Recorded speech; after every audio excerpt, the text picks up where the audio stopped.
Dieu aussi a fait grâce. Il dit, vous êtes sauvés. En réalité, j'ai annulé votre péché par le sacrifice de Jésus-Christ que j'ai fait. C'est une preuve. La preuve, vous voulez voir quelque chose comme preuve. Je vous montre une preuve qui est le sacrifice de Christ. À partir de cette preuve-là, croyez que je n'ai plus de problème avec vous en ce qui concerne le ciel. Vous êtes sauvés. Donc, moi, je m'appelle Roger. Je crois que Dieu n'est pas aussi méchant. Je crois que si Dieu ne me donne pas des conditions pour la respiration, si Dieu ne m'impose pas des conditions pour la vie et qu'il me donne la vie gratuitement, la respiration gratuitement, ce n'est pas le ciel que Dieu va conditionner avec des commandements aussi pénibles que lui-même il sait qu'on ne peut pas observer.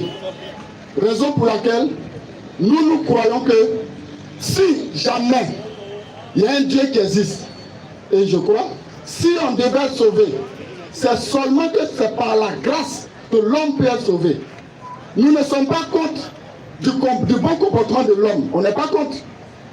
Nous sommes d'accord que sur cette terre, on doit bien se comporter pour être épanoui, pour être bien.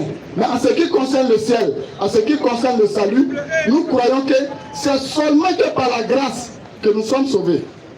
Et c'est un peu ce que nous croyons. Et c'est ce qui est vrai. En tout cas, chez moi, c'est ce qui est vrai. Parce que si c'est sur la loi que Dieu va nous juger, aucun homme ne sera sauvé.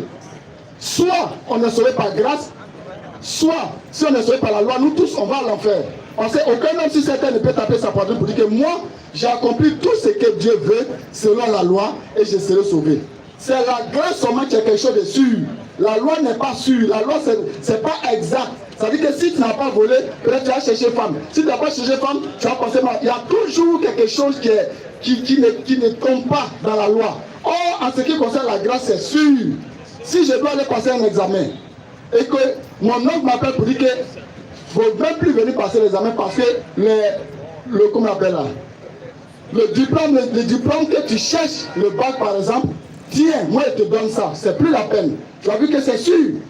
Mais s'il me dit, il faut aller passer le bac, par tes efforts, si tu as bien étudié, tu as bien travaillé, tu vas avoir. Ce n'est pas une grâce et ce n'est pas sûr. Parce que si je m'en vais, il y a beaucoup de choses qui peuvent arriver.